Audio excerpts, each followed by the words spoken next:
Antes de llegar al parque, Harding era el jefe de medicina veterinaria del zoológico de San Diego y el principal experto mundial en cuidado de aves. Había volado por todo el mundo, actuando como consultor de zoológicos de Europa, la India y Japón en el cuidado de aves exóticas. No demostró interés cuando ese peculiar hombrecito apareció ofreciéndole un puesto en un parque privado de caza. Pero cuando se enteró de lo que había hecho Hammond, le resultó imposible desdeñar la oferta. Harding tenía inclinaciones académicas y la perspectiva de escribir el primer manual de medicina veterinaria interna, enfermedades de los dinosaurios, le obligó a aceptar. A finales del siglo XX, la medicina veterinaria estaba avanzada en el aspecto científico. Los mejores zoológicos contaban con clínicas que diferían muy poco de los hospitales para seres humanos. Los nuevos manuales no eran más que corrección de los antiguos. Para un veterinario clínico de categoría internacional no quedaban mundos para conquistar. Pero ser el primero que se ocupara de una clase enteramente nueva de animales, eso sí que era algo fuera de lo común. Y Harding nunca lamentó su decisión. Había adquirido considerable experiencia con esos animales y no quería oír hablar de Hammond ahora. Elipsi resopló y se crispó. Su respiración todavía era un poco profunda. No había reflejo ocular aún, pero ya era hora de ponerse en movimiento. «Todos a bordo», gritó Harding.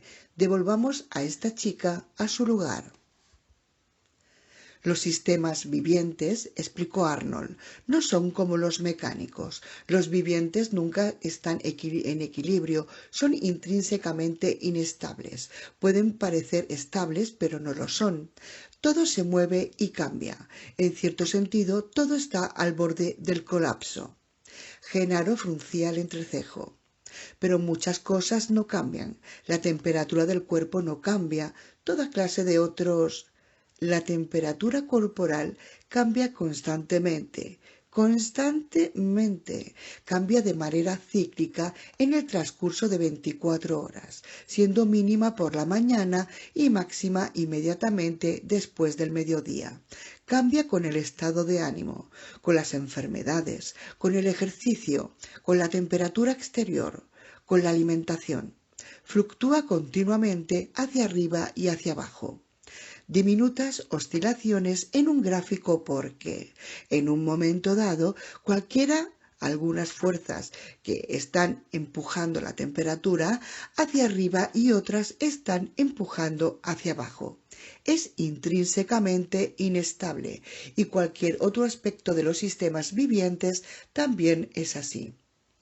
Así que usted dice que Malcolm no es más que otro teórico, completó Arnold. Sentado en su oficina, elaboró un hermoso modelo matemático y nunca se le ocurrió que lo que consideró defectos eran en realidad necesidades. Cuando yo trabajaba en proyectiles teledirigidos, nos las teníamos que ver con algo llamado ángulo resonante de oblicuidad. Eso quería decir que, aun cuando un misil estuviera nada más que levemente inestable al abandonar su plataforma de lanzamiento, ya no tenía remedio. Resultaba inevitable que quedara fuera de control y no se le pedía traer de vuelta. Ese es un rasgo propio de los sistemas mecánicos. Un poco de bamboleo puede empeorar hasta que todo el sistema se desploma. Pero esos mismos pequeños bamboleos son esenciales para un sistema viviente. Significa que el sistema está sano y que responde a los estímulos. Malcolm nunca lo entendió. ¿Está usted seguro de que no lo entendió? Parece tener bastante clara la diferencia entre sistemas vivientes y no... Mire, la prueba está aquí mismo. Señaló las pantallas. En menos de una hora todo el parque volverá a estar en orden. Lo único que me falta hacer es despejar todos los teléfonos. Por alguna razón aún no funcionan, pero todo lo demás lo hará. Y eso no es teórico, es un hecho palpable. La aguja penetró profundamente en el cuello y Harding inyectó la medrina en la anestesiada hembra de Driosaurio, mientras ésta yacía en el suelo. De inmediato el animal empezó a recuperarse, resoplando y pateando con sus poderosas patas traseras. «Atrás todo el mundo», dijo Harding, alejándose a gatas. «Retrocedan». La Driosaurio se puso en pie, vacilante, y quedó erguida sin mucha estabilidad. Sacudió su cabeza de lagarto y contempló la gente que tenía enfrente, de espaldas a las luces de cuarzo, y parpadeó. «Está babeando», notó Hammond, preocupado. «Temporalmente», dijo Harding. «Pasará». La Driosaurio tosió y después avanzó con lentitud a través del campo, alejándose de las luces. «¿Por qué no va saltando?» «Ya lo hará», aclaró Harding. «Tardará alrededor de una hora en recuperarse del todo». «Está bien». Se volvió hacia el vehículo. «Muy bien, muchachos, vamos a encargarnos del estego». Muldoon observaba mientras la última de las estacas se clavaba en el suelo. Se tensaron las líneas y se levantó al Protocarpus, separándolo por completo de la cerca plateada, sobre la que pudo ver las bandas ennegrecidas, chamuscadas, del sitio en el que se había producido el cortocircuito. En la base de la cerca había varios aisladores de cerámica que habían estallado. Habría que reemplazarlos, pero antes de eso que se pudiera hacer, Arnold tendría que cortar el fluido en todas las cercas. «Control, aquí Muldoon. Estamos listos para empezar la reparación». «Muy bien», repuso Arnold, cerrando la sección de ustedes. «Ahora». Muldoon le echó un vistazo a su reloj de pulsera. En algún lugar en la distancia oyó un suave ulular. Parecía producido por búhos, pero sabía que eran los dilofosaurios. Se acercó a Ramón y le dijo: «Terminemos con esto. Quiero llegar a esas otras secciones de la cerca». Transcurrió una hora. Don Algenaro contemplaba el refulgente mapa de la sala de control, mientras los puntos y números parpadeaban y cambiaban. «¿Qué está pasando ahora?» Arnold trabajaba en la consola. «Estoy tratando de conseguir que los teléfonos funcionen otra vez. Así podremos llamar por lo de Malcolm». «No, me refiero allí fuera». Arnold echó una rápida mirada al tablero. «Parece que casi han terminado ya con los animales y con las dos secciones. Tal como le dije, el parque vuelve a estar en nuestras manos, sin ningún catastrófico efecto Malcolm. De hecho, solo queda esa tercera sección de cerca». «Arnold», era la voz de Muldoon. «¿Sí?» «¿Ha visto esta maldita cerca?» «Un minuto».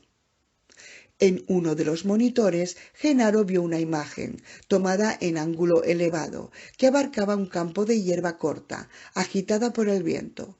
A lo lejos había un techo bajo de hormigón.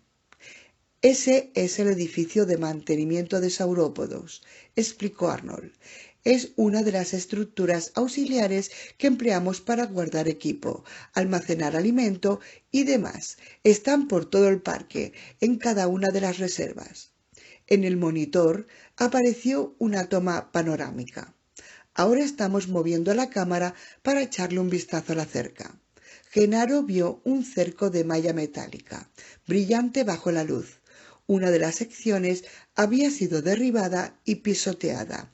El jeep de Muldoon y la cuadrilla de trabajo estaban allí. «Oh», exclamó Arnold, «parece que el Rex se metió en el sector de los saurópodos». Muldoon añadió: «Estupenda cena para esta noche». «Tendremos que hacerle salir de ahí», dijo Arnold. «¿Con qué?», preguntó Muldoon. «No tenemos nada adecuado. Arreglaré la cerca, pero no entraré hasta que sea de día. A Hammond no le va a gustar.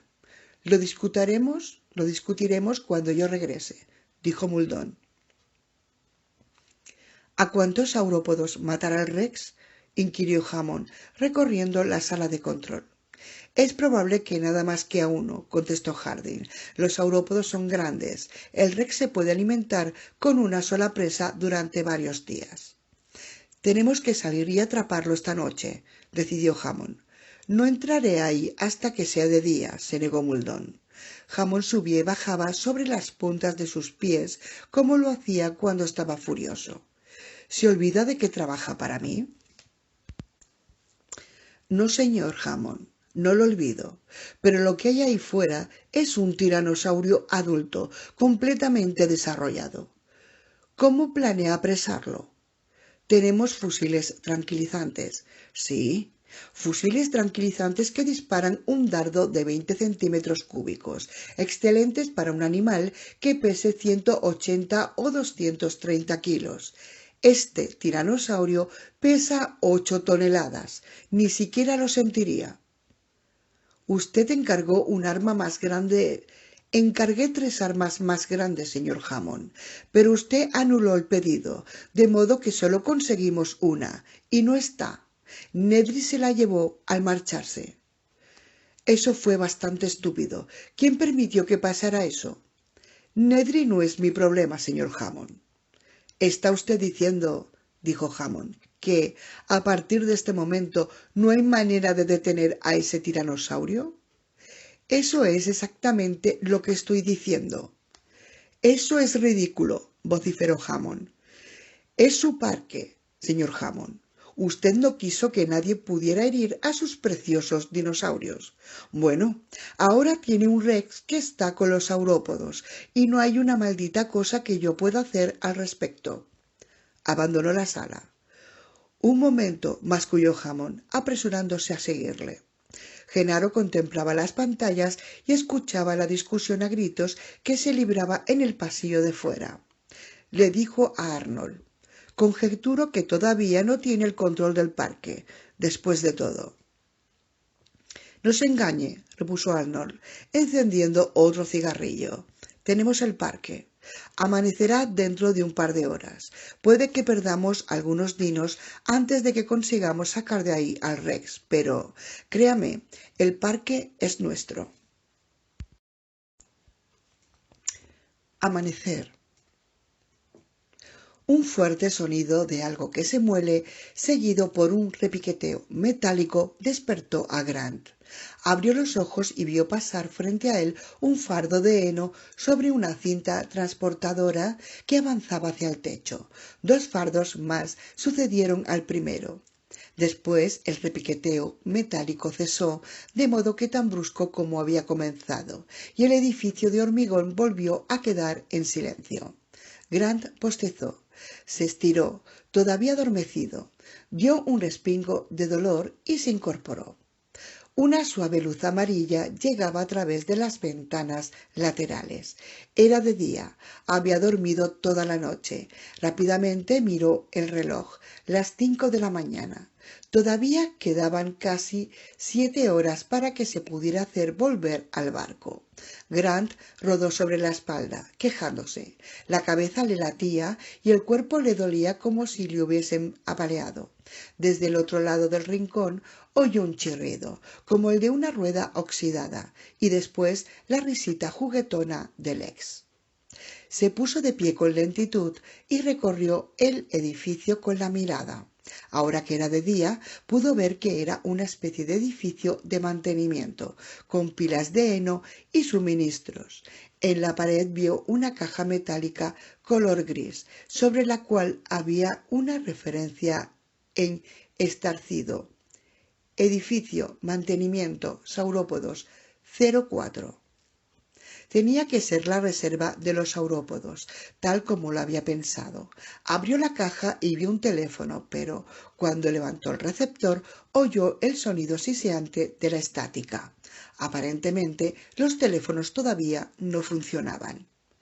«Mastica tu comida», le estaba diciendo Lex. «No seas cerdo, Ralph».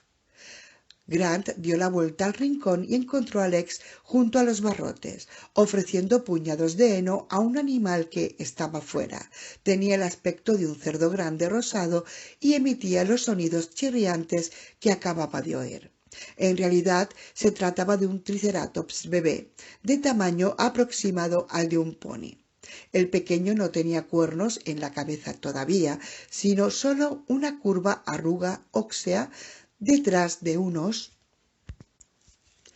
grandes ojos de mirada suave. Metía el hocico a través de los barrotes.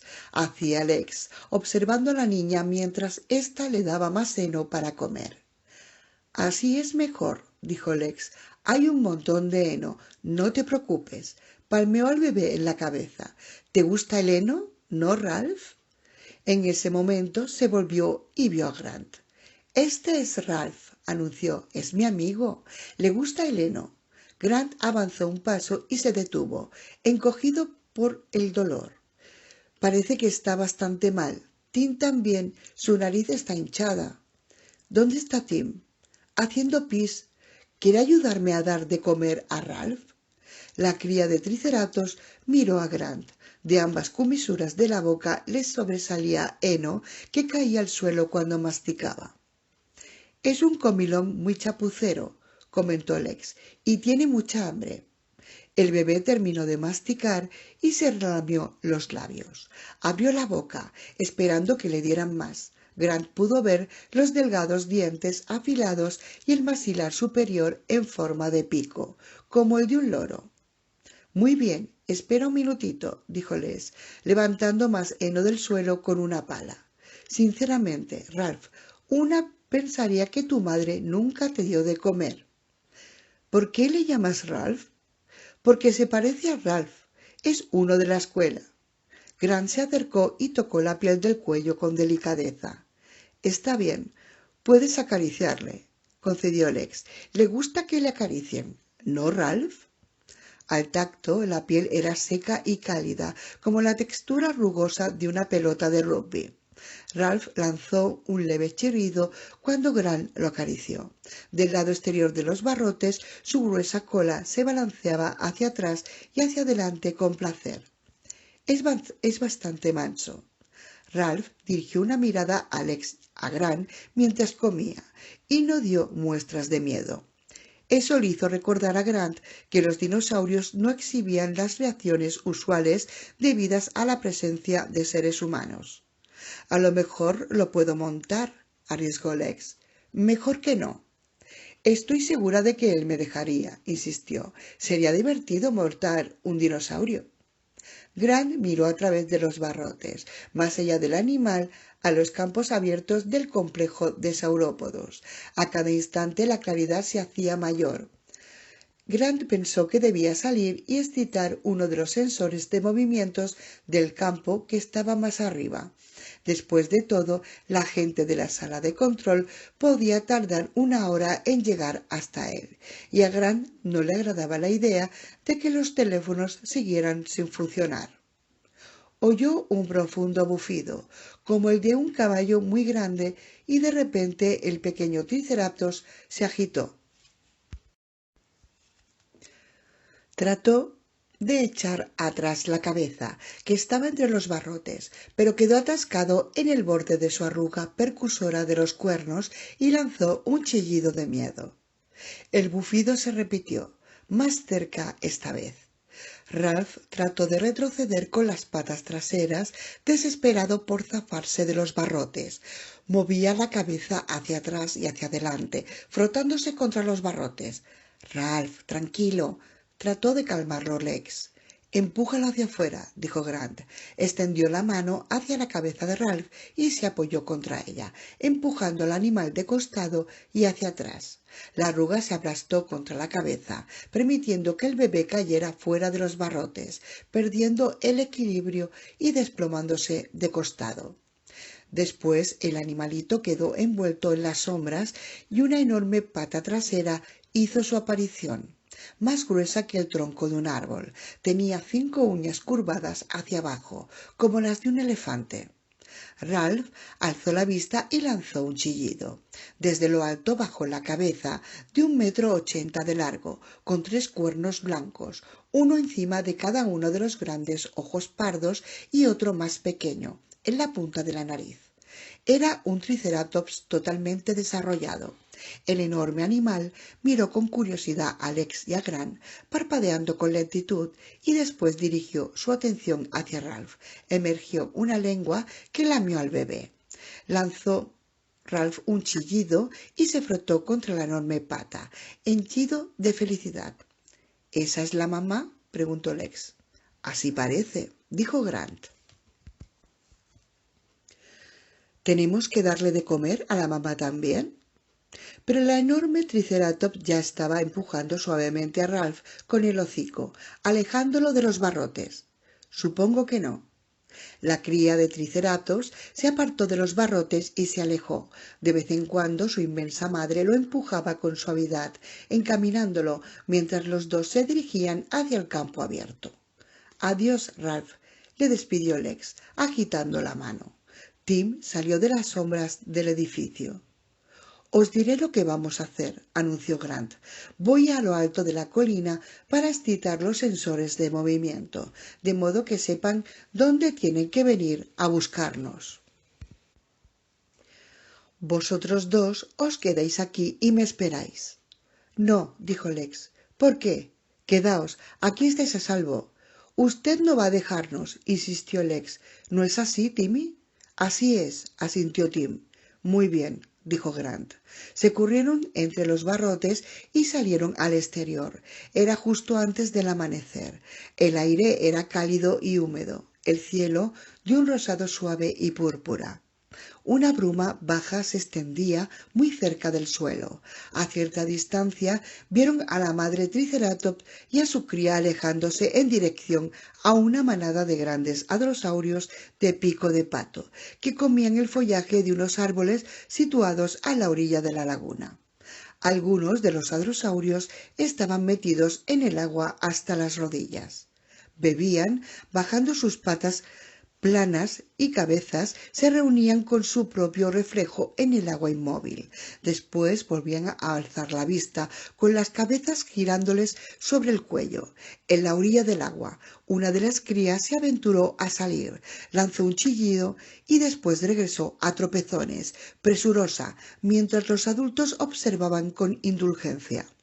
Más hacia el sur, otros hadrosaurios comían la vegetación más baja.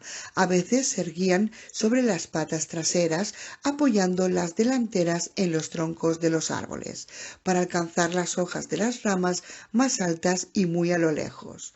Un gigantesco apatosaurio se alzaba sobre los árboles, con la diminuta cabeza girándole en el extremo de su cuello largo. La escena era tan pacífica que a Grant le resultaba difícil imaginar que pudiera haber algún peligro. «¡Guau!», dijo Lex, bajando la cabeza con rapidez. 2 gigantescas libélulas de 1,80 m pasaron zumbando junto al trío de humanos. «¿Qué ha sido eso?», preguntó Lex. «Libélulas», dijo Grant. «El Jurásico fue una época de insectos enormes». «¿Muerden?». «No lo creo». Tim alzó la mano. Una de las libélulas descendió sobre ella. El niño pudo sentir el peso del insecto inmenso. «¿Te va a morder?», previno Lex. Pero la libélula se limitó a batir con suavidad sus alas transparentes surcadas por venas rojas y de repente, cuando Tim movió el brazo, volvió a irse volando. «¿Hacia dónde vamos?», preguntó Lex. «Allí». Empezaron a caminar a través del campo. Llegaron a una caja negra montada sobre un pesado trípode metálico, el primero de los sensores de movimiento. Grant se detuvo y agitó la mano frente al aparato, pero nada ocurrió. Si los teléfonos no funcionaban, quizá tampoco lo hacían los sensores. «Probaremos con otro», dijo Grant, señalando hacia el otro lado del campo. En algún sitio, a lo lejos, oyeron el rugido de un animal grande. «¡Oh, demonios!», exclamó Arnold.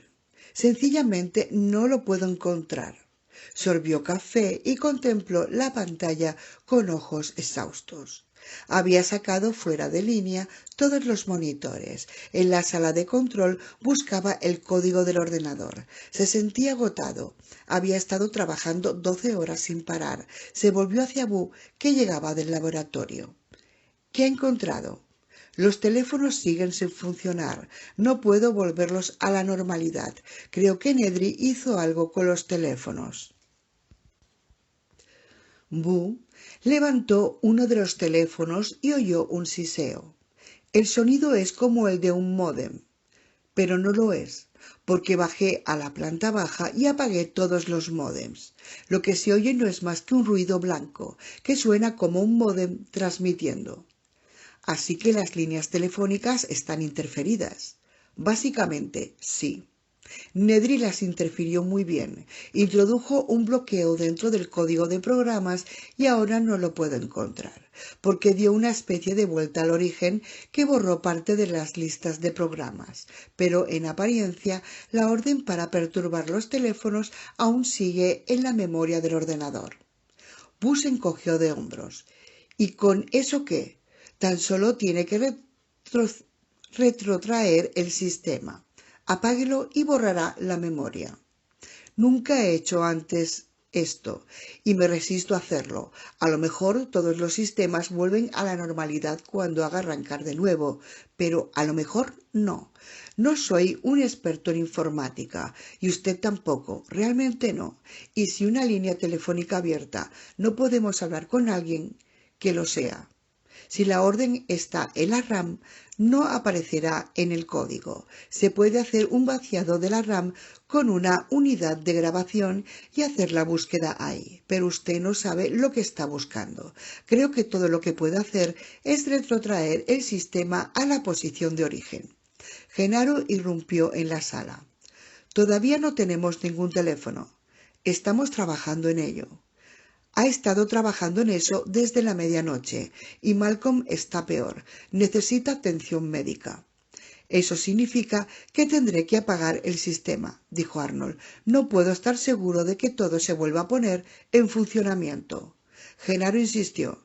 Mire, hay un hombre enfermo en ese pabellón. Necesita un médico o morirá. Y no se puede llamar a un médico a menos que tengamos teléfono.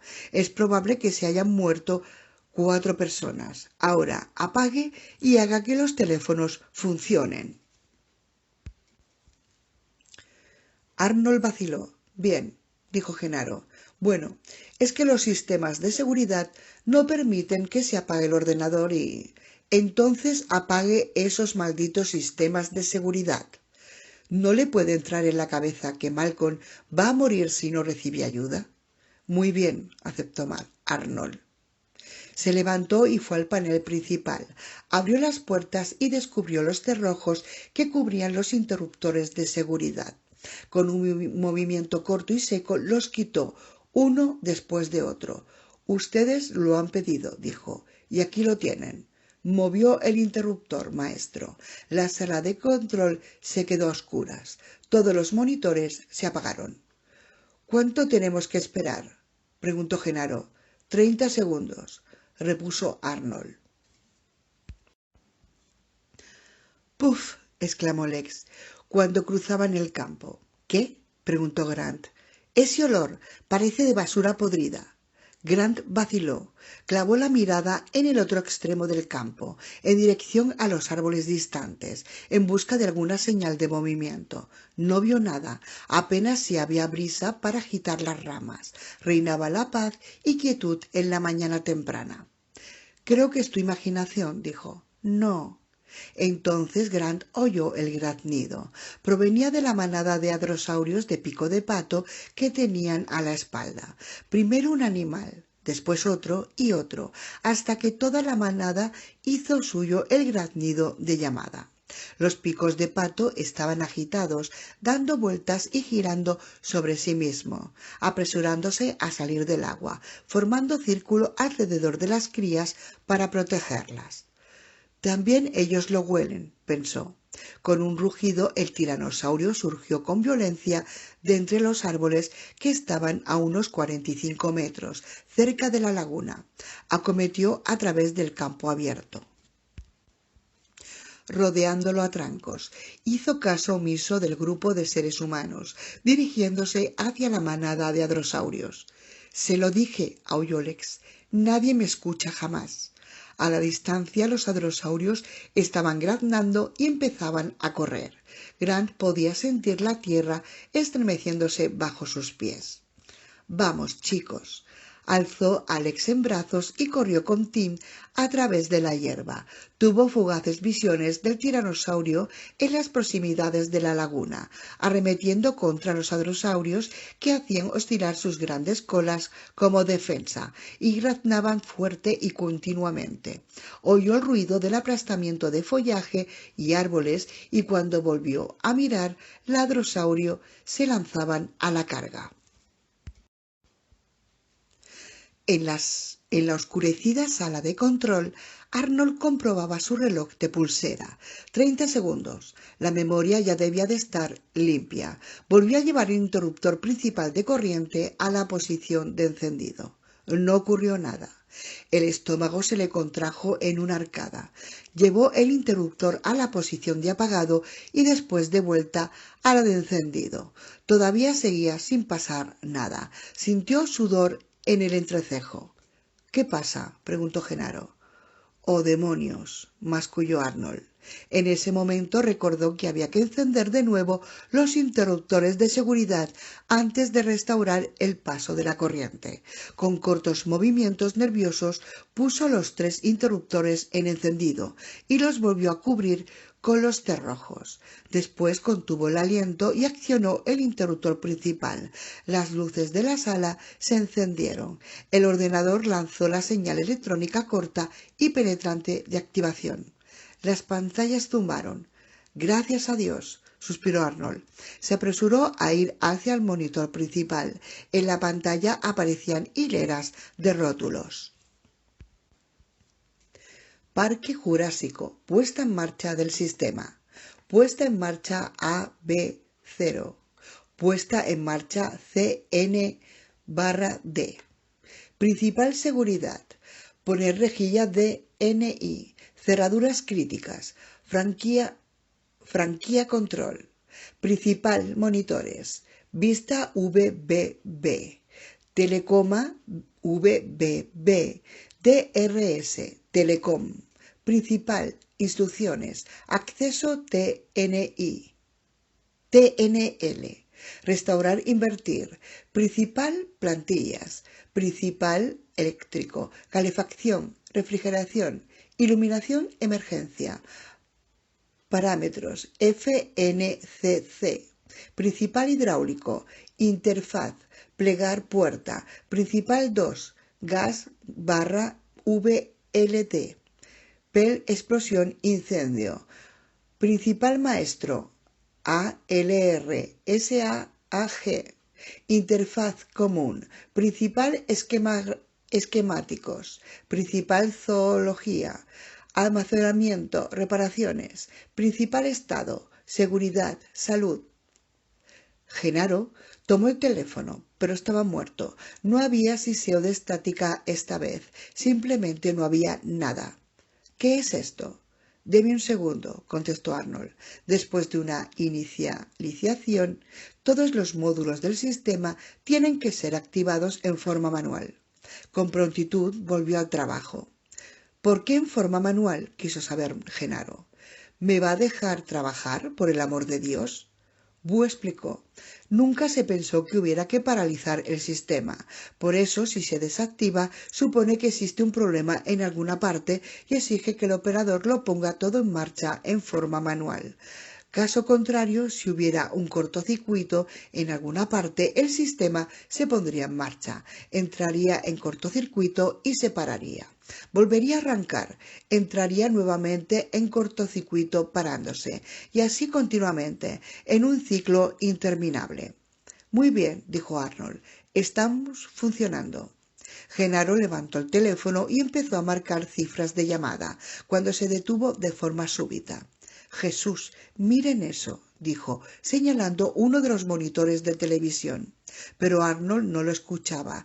Tenía la vista fija en el mapa, donde un abigarrado enjambre de puntos que había junto a la laguna se había empezado a desplazar en forma coordinada. Se desplazaba rápido, describiendo una serie de remolinos. «¿Qué está pasando?», dijo Genaro. «Los picos de pato», dijo Arnold con voz apagada, «están en estampida». Los hadrosaurios pico de pato iban a la carga con sorprendente velocidad.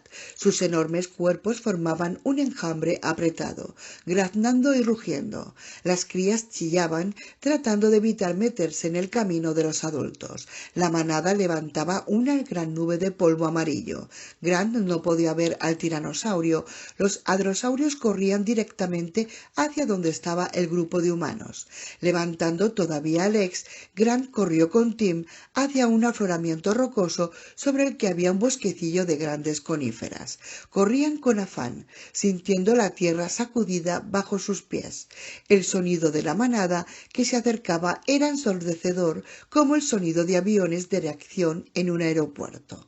Llenaba el aire y hacía que le doliesen los oídos. Lex gritaba algo, pero Grant no podía oír lo que decía, y mientras trepaban con pies y manos sobre las rocas, la manada les rodeó. Grant vio las inmensas patas de los primeros hadrosaurios que pasaban junto a él a la carga, cada animal con un peso de 5 toneladas, y después el grupo de seres humanos quedó envuelto en una nube tan densa que Grant no pudo ver otra cosa alguna. Tenía la impresión de que había cuerpos inmensos, extremidades gigantescas, gritos atronadores de dolor, mientras los animales giraban y formaban un círculo. Uno de los hadrosaurios golpeó contra un bloque de roca, que pasó rodando frente a Grant y los niños, para caer en el campo que se extendía más allá. Inmersos en la densa nube de polvo, no podían ver casi nada más allá de las rocas. Se aferraron a los bloques, oyendo los alados y graznidos y el amenazador rugido del tiranosaurio. Lex hundió las uñas en el hombro de Grant. Otro hadrosaurio azotó con su enorme cola las rocas, dejando una salpicadura de sangre caliente. Grant esperó hasta que los sonidos de la pelea se hubieran desplazado hacia la izquierda y después empujó a los niños para que empezaran a trepar por el árbol más grande. Subieron con celeridad, buscando las ramas a tientas, mientras los animales corrían alrededor en estampida. En medio del polvo. Subieron unos 6 metros y en ese momento Lex se aferró a Grant y se negó a seguir adelante. Tim también estaba cansado y Grant pensó que estaban suficientemente altos. A través del polvo pudieron ver el ancho lomo de los animales que pasaban allá abajo, mientras describían giros y emitían graznidos. Grant se afianzó contra la áspera corteza del tronco, tosió por el polvo con los ojos cerrados y esperó. Arnold ajustó la cámara mientras la manada se alejaba. El polvo se despejó lentamente. Vio que los hadrosaurios se habían dispersado y que el tiranosaurio había dejado de correr, lo que únicamente podía significar que había cazado una presa. Ahora estaba cerca de la laguna. Arnold miró el monitor de televisión y dijo: «Lo mejor es hacer que Muldoon vaya ahí fuera y vea cómo están las cosas». «Voy por él», dijo Genaro, y abandonó la sala. El parque. Un tenue sonido de algo que crujía, como el crepitar del fuego de un hogar. Algo tibio y húmedo le hizo Grant cosquillas en el tobillo. Abrió los ojos y vio una enorme cabeza amarillenta. La cabeza se ahusaba hasta convertirse en una boca plana conformada como el pico de un pato. Los ojos, que sobresalían por encima del achatado pico, eran amables y suaves, como los de una vaca. La boca de pato se abrió y masticó tallidos pertenecientes a la rama en la que Grant estaba sentado. Vio grandes dientes planos en la quijada. Los labios tibios le volvieron a tocar el tobillo al masticar el animal. un hadrosaurio de pico de pato. Grant estaba asombrado por verlo tan de cerca. No es que tuviera miedo, todas las especies de dinosaurios con pico de pato eran herbívoras, y este se comportaba exactamente como una vaca. Aun cuando era enorme, su manera de ser era tan tranquila y pacífica que Grant no se sintió amenazado. Permaneció en el lugar que ocupaba en la rama, tratando de no moverse, y observó mientras el animal comía. La razón de que Grant estuviera asombrado era que experimentaba una sensación como de propiedad de ese animal. Probablemente era un maiasaurio correspondiente al Cretáceo tardío de Montana.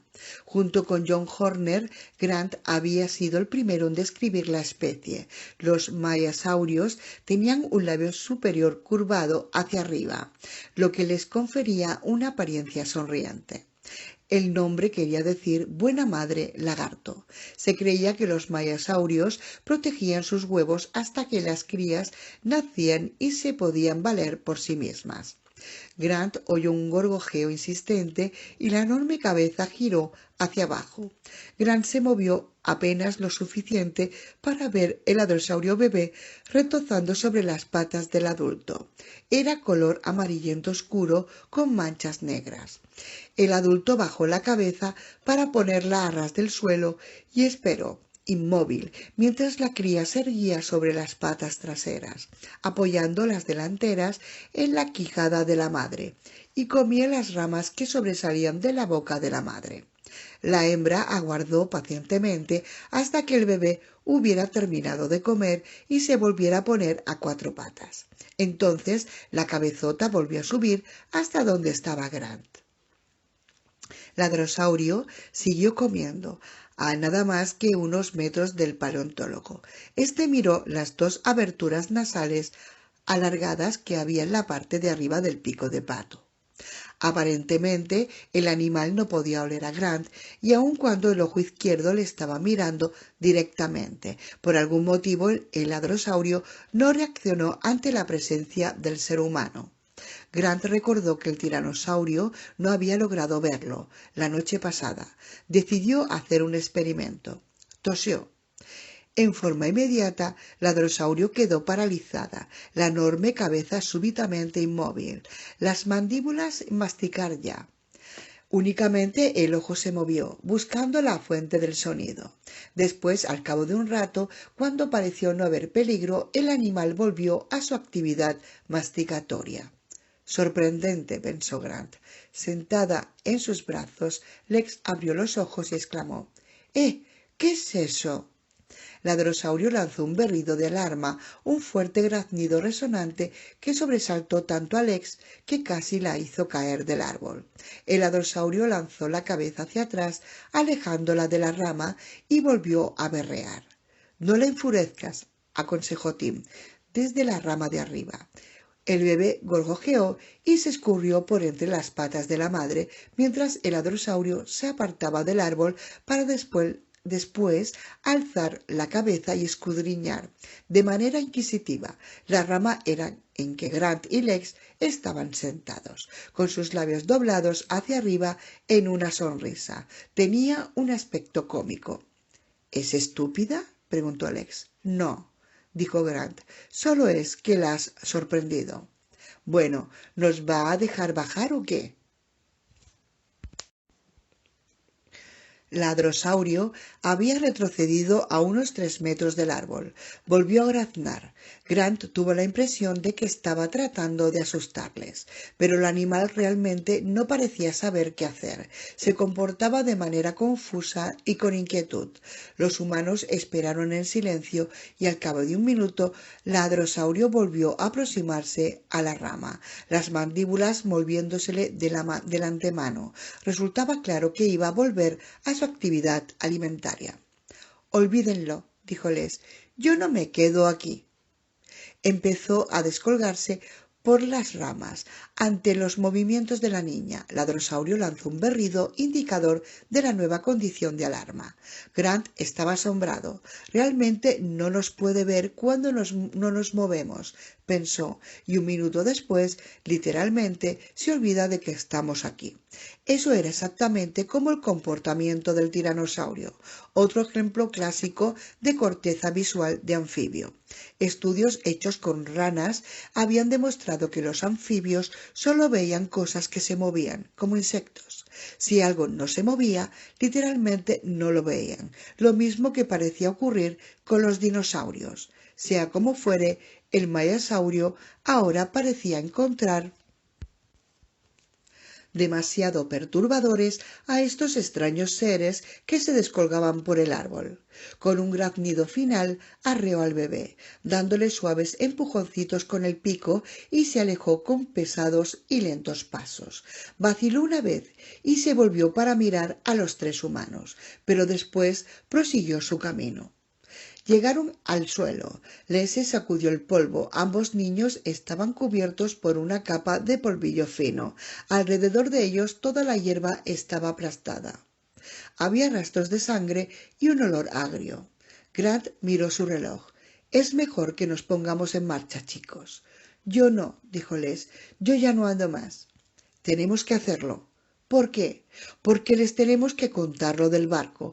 Puesto que no parece que puedan vernos en los sensores de movimiento, tenemos que hacer todo el camino de regreso por nosotros mismos. Es la única manera». «Porque no podemos usar la balsa inflable», dijo Tim. «¿Qué balsa?» Tim señaló hacia el edificio bajo el hormigón con los barrotes, que se usaba para mantenimiento y en el que habían pasado la noche. Estaba a unos 18 metros, al otro lado del campo. «He visto una balsa allí», dijo. Grant vio inmediatamente las ventajas. Ahora eran las 7 de la mañana. Por lo menos les faltaba 13 kilómetros. Si pudieran viajar en una balsa por el río, avanzarían mucho más deprisa que si fueran por tierra. «Hagámoslo», asintió. Arnold apretó la tecla de modalidad de búsqueda visual y observó, mientras los monitores empezaban a explorar por todo el parque y las imágenes cambiaban cada 20 segundos. Era cansado mirar, pero era la manera más fácil de encontrar el jeep de Nedry y Muldoon había sido inflexible al respecto. Había salido con Genaro para observar la estampida, pero ahora que era de día quería que encontrasen el vehículo. Quería las armas. Su intercomunicador chasqueó. «Señor Arnold, ¿puedo hablar un momento con usted, por favor?» Era Hammond. Su voz sonaba como la voz de Dios. «¿Desea venir aquí, señor Hammond?» «No, señor Arnold. Venga donde estoy yo. Estoy en el laboratorio de genética, con el doctor Wu. Le estaremos esperando». Arnold suspiró y se alejó de las pantallas. Grant tropezó en lo profundo de los sombríos recovecos del edificio. Apartó de su camino recipientes de 22 litros y medio de capacidad de herbicidas, equipos para podar árboles, cámaras de repuestos para jeep, bobinas de cerca contra cidones, bolsas de 45 kilos de fertilizante, pilas de aisladores marrones de cerámica, latas vacías de aceite para motor, lámparas de trabajo y cables. «No veo ninguna balsa». «Siga caminando». Bolsas de cemento, tramos de cañería de cobre, tejido de malla verde y 2 remos de plástico colgados de abrazadera en la pared de hormigón. «Muy bien», dijo, «pero ¿dónde está la balsa?» «Tiene que estar aquí, en alguna parte», dijo Tim. «¿Es que no la has visto?» «No, simplemente supuse que estaba aquí».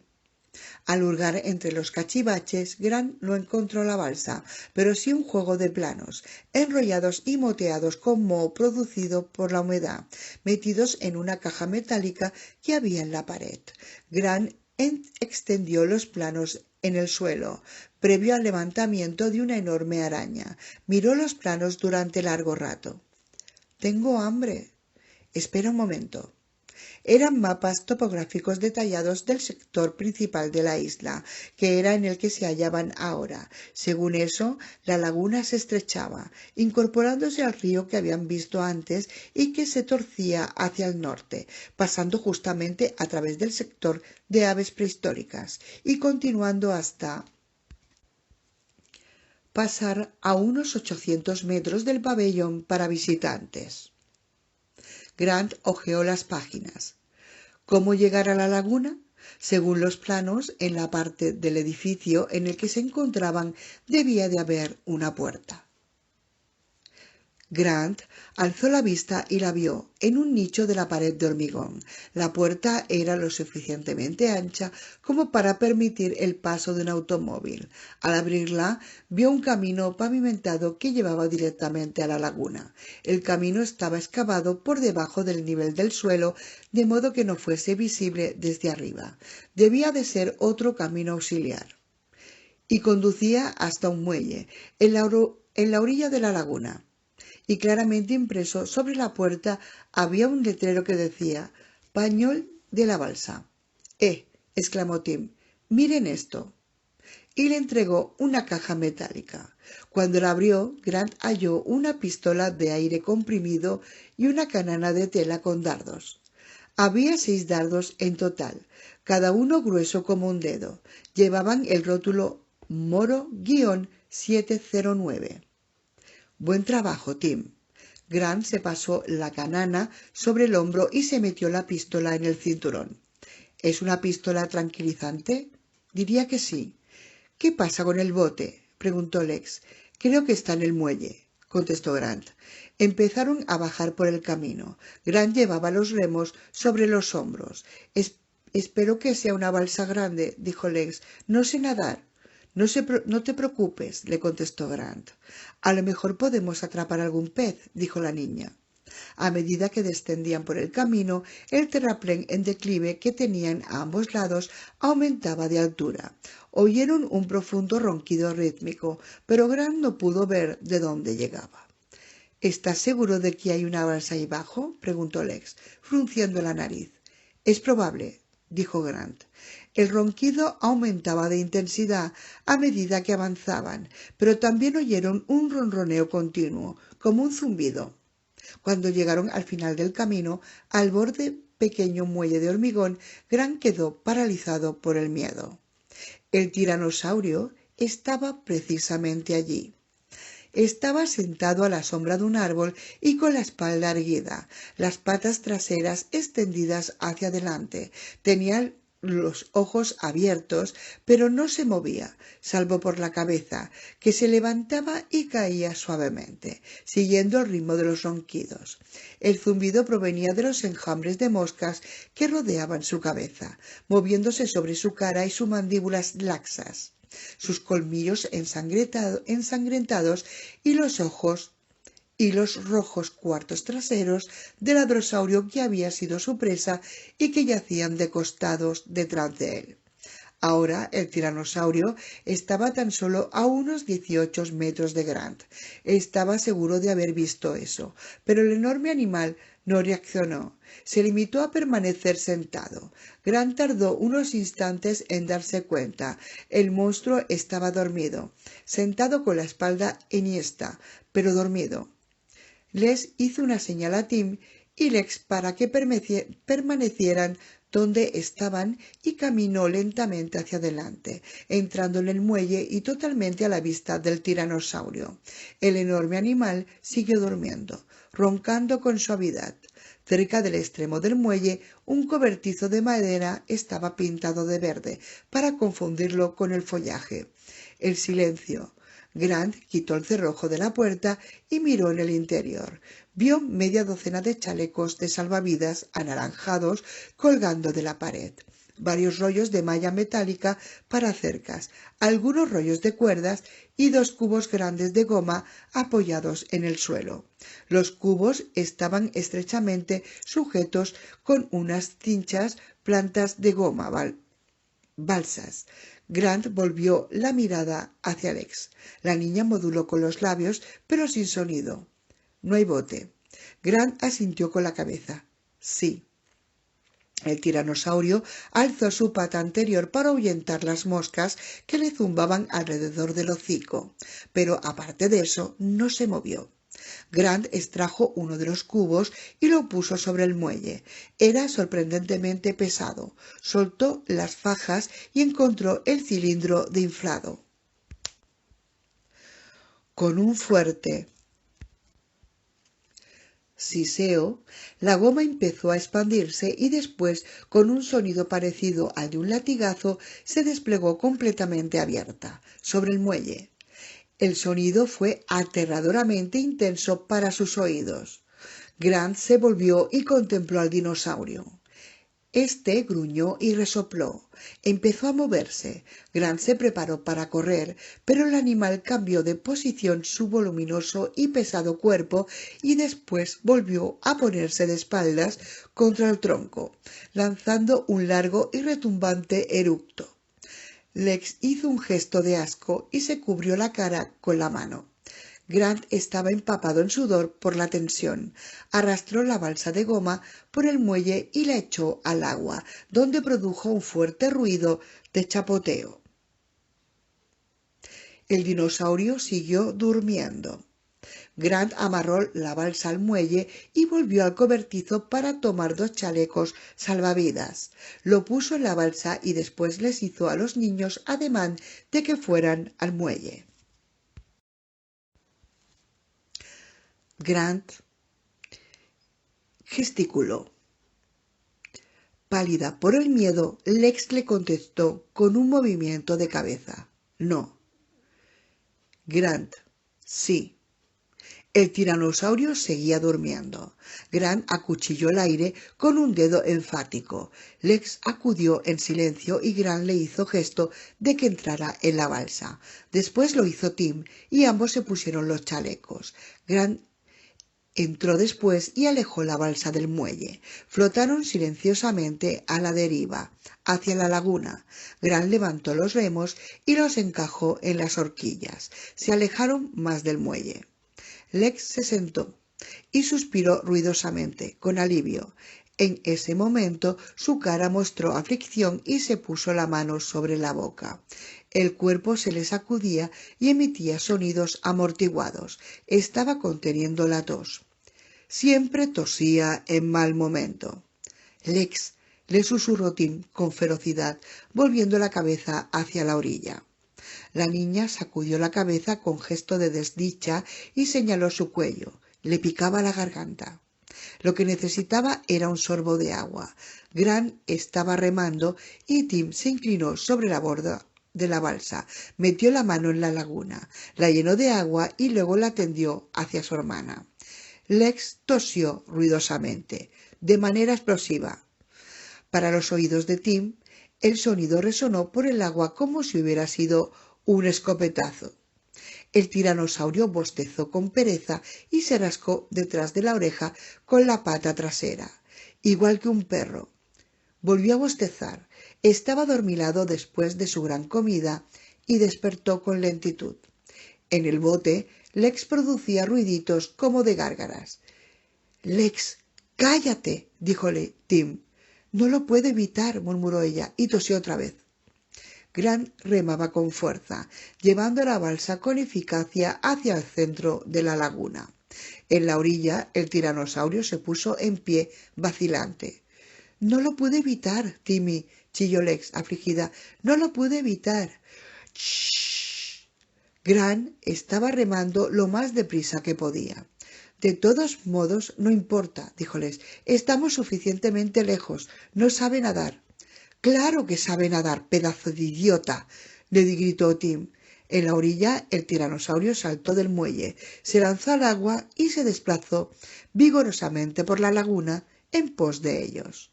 «Bueno, ¿cómo iba a saberlo yo?», dijo la niña. «Todo el mundo sabe que los tiranosaurios pueden nadar. Eso está en todos los libros. Todos los reptiles pueden nadar.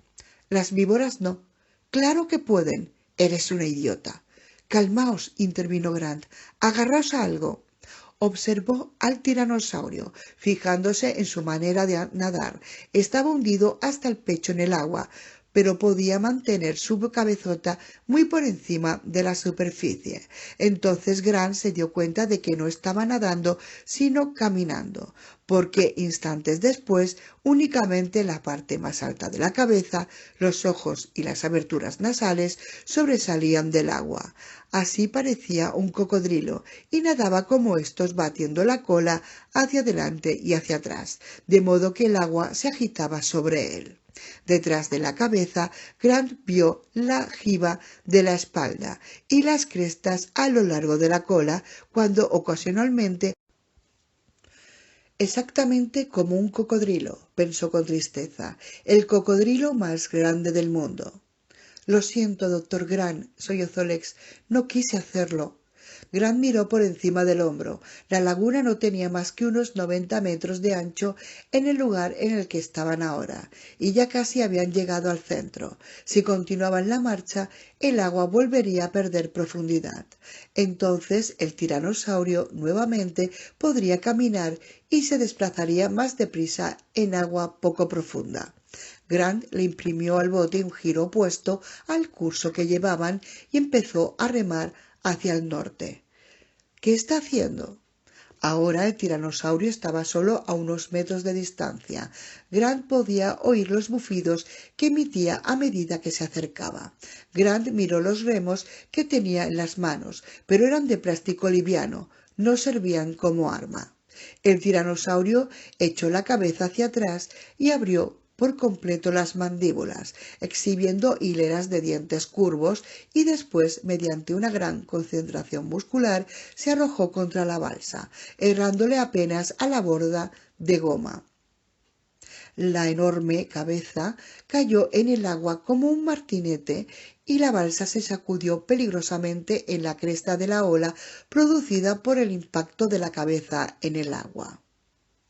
El tiranosaurio se hundió, desapareciendo de la superficie y dejando burbujas gorgoteando. La laguna estaba quieta. Lex se aferró a las asas de la borda y miró hacia atrás. ¿Se ha ahogado? No, contestó Grant. Vio burbujas. Después una tenue olita que surcaba la superficie, que venía hacia el bote. «¡Agarraos!», gritó, mientras la cabeza embestía desde abajo del suelo de goma, doblando la balsa, llevándola en el aire y haciéndola girar enloquecidamente antes de que se volviera a estrellar en el agua. «¡Haga algo!», gritó Alexis. «¡Haga algo!». Grant extrajo la pistola de aire comprimido que llevaba en la cintura. La veía lastimosamente pequeña en sus manos, pero quizás existía la posibilidad de que, si le daba al animal en un punto sensible, como el ojo o la nariz.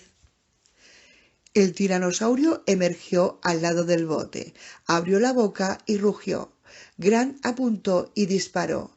El dardo centelleó a la luz y le dio en la mejilla. El tiranosaurio sacudió la cabeza y volvió a rugir.